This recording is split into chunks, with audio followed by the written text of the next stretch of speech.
नाज़रीन,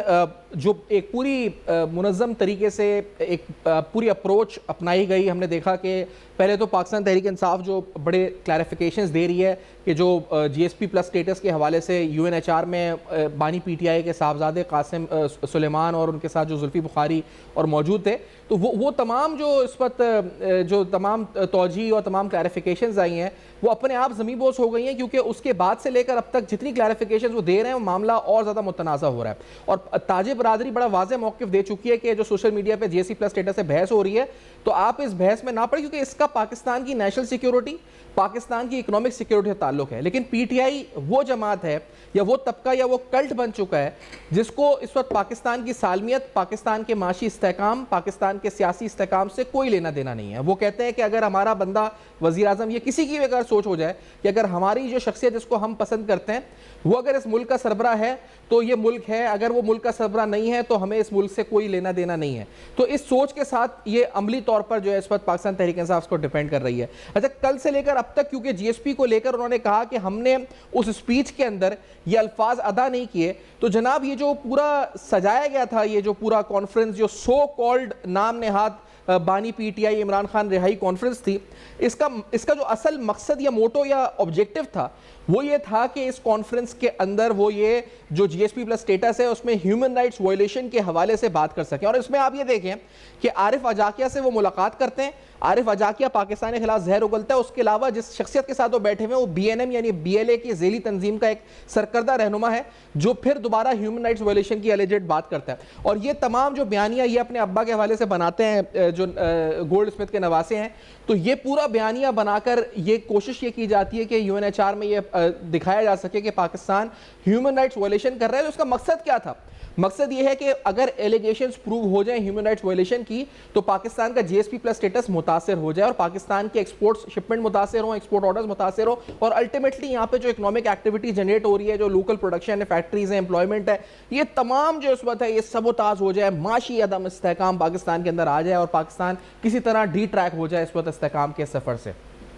एंड उस वक्त ये सब कुछ हो रहा है जब पाकिस्तान में इंटरनेशनल मार्केट में ऑयल कीमतें हम देख रहे हैं कि बढ़ रही हैं। उसका इंपैक्ट आलमी सतह पर तो आ रहा है, पाकिस्तान पर भी आ रहा है। रीजनल हालात आपके ख़राब हैं, आपको नहीं पता कि रेमिटेंसेस का क्या इस वक्त आगे टर्न अराउंड होगा। उस वक्त पाकिस्तान के एक्सपोर्ट्स को टारगेट करने की ये कोशिश की गई है। आज हमने देखा कि FPCCI का एक बड़ा वाज़ेह मौक़िफ़ आया है इस हवाले से। FPCCI ने जो पहले उनके जो उनके अहदेदारान हैं उन्होंने आज मुख्तलिफ मौक़ात पर मीडिया से गुफ्तगू भी की है, प्रेस कॉन्फ्रेंस भी की है। उन्होंने कुछ पहले तो ये बताया कि जो GSP प्लस स्टेटस है इसके हवाले से सोशल मीडिया पे जो तबसरे हो रहे हैं, उन्होंने कहा इससे गुरेज करना चाहिए, सोशल मीडिया पे तबसरे करने की चीज़ नहीं है ये जो आपका GSP प्लस स्टेटस है। तो क्या कहा गया अहदेदारान की तरफ से FPCCI के जो पाकिस्तान का फेडरेशन ऑफ जो चेंबर ऑफ कॉमर्स इंडस्ट्रीज है, जो नुमाइंदगी करता है सारे चेंबर्स की, तजारती ऐवान सनत और तजारत है, पहले ज़रा सुनते हैं उन्होंने सोशल मीडिया पर जो जिक्र हो रहा है उस बारे में क्या कहा है। Let's hear this. तो जब इतनी इम्पोर्टेंस है ये पाकिस्तान के लिए, तो पिछले दिनों अभी ये कल परसों एक जो सोशल मीडिया में जो एक बात हो रही थी कि इसमें कोई ऐसी बात की गई कि GSP प्लस जो है वो पाकिस्तान के हवाले से, तो हम इसको भरपूर पूरी बिजनेस कम्युनिटी जो है वो इसको कंडेम करती है और हम किसी को ये इजाजत नहीं देंगे कि वो इसने सेंसिटिव इशू के ऊपर और जिसके ऊपर पाकिस्तान बहुत ही रिस्पॉन्सिबिलिटी के साथ और पाकिस्तान की गवर्नमेंट और बिजनेस कम्युनिटी बहुत ही रिस्पॉन्सिबिलिटी के साथ इसके ऊपर अमल दरामद कर रहा है, जो कि इस बात का सबूत है क्योंकि ये स्टेटस पाकिस्तान को 2013 से 2023 तक दिया गया था और फिर अगेन ये सारी एवोल्यूशंस हुई और सारी एनालाइजेशंस हुई और फिर उसके बाद 2023 में अगेन ये तमाम प्रोसेस कि जो कंडीशंस होती है GSP प्लस स्टेटस के लिए वो तमाम उसने पूरी की 2023 तक और फिर 4 साल के लिए मजीद उसको ये स्टेटस मिल गया 2027 तक।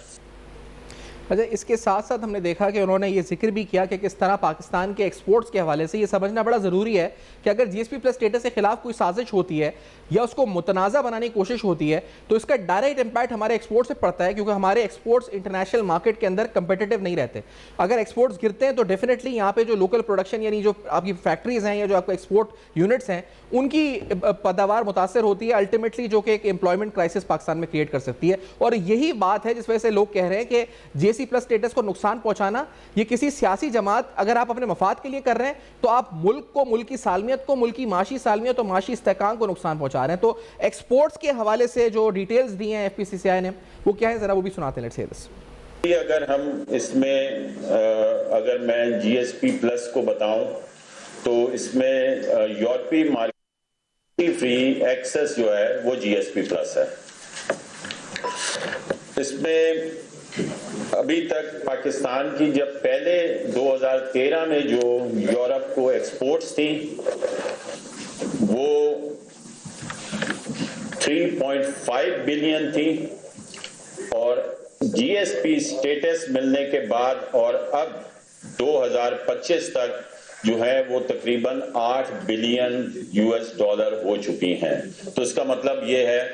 कि मोर देन डबल हमारी एक्सपोर्ट इस स्टेटस की वजह से हो चुकी हैं।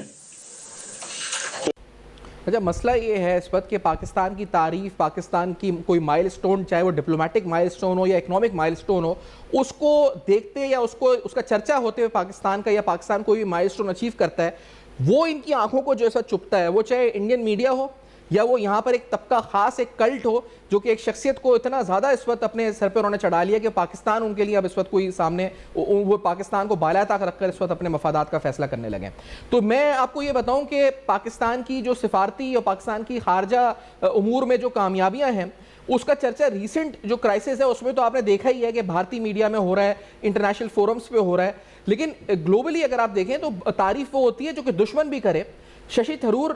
उनकी एक स्टेटमेंट रिसेंटली आई और उनके इंडियन मीडिया पर आई, पाकिस्तान में भी इसका काफ़ी चर्चा कुछ जगहों पे आपने देखी होगी। पाकिस्तान के नाकिद भी रहे हैं, क्रिटिक भी रहे हैं, लेकिन पाकिस्तान की डिप्लोमेटिक अचीवमेंट्स की और इस पूरे खित्ते में पाकिस्तान की जो खास तौर पे सिफारती सतह पे जो माइलस्टोन्स है पाकिस्तान के, उसकी वो तारीफ कर रहे हैं, उसको बता रहे हैं, उजागर कर रहे हैं कि पाकिस्तान ने अपने कार्ड्स बड़े अच्छे तरीके से खेले और अपनी हुकूमत पर तनकीद कर रहे हैं कि उनकी हुकूमत ने यानी नरेंद्र मोदी ने, बीजेपी ने वहाँ पर कितने गलत फैसले किए डिप्लोमेटिक लेवल पर, जिसका नुकसान और खमियाजा भारत को भुगतना पड़ रहा है।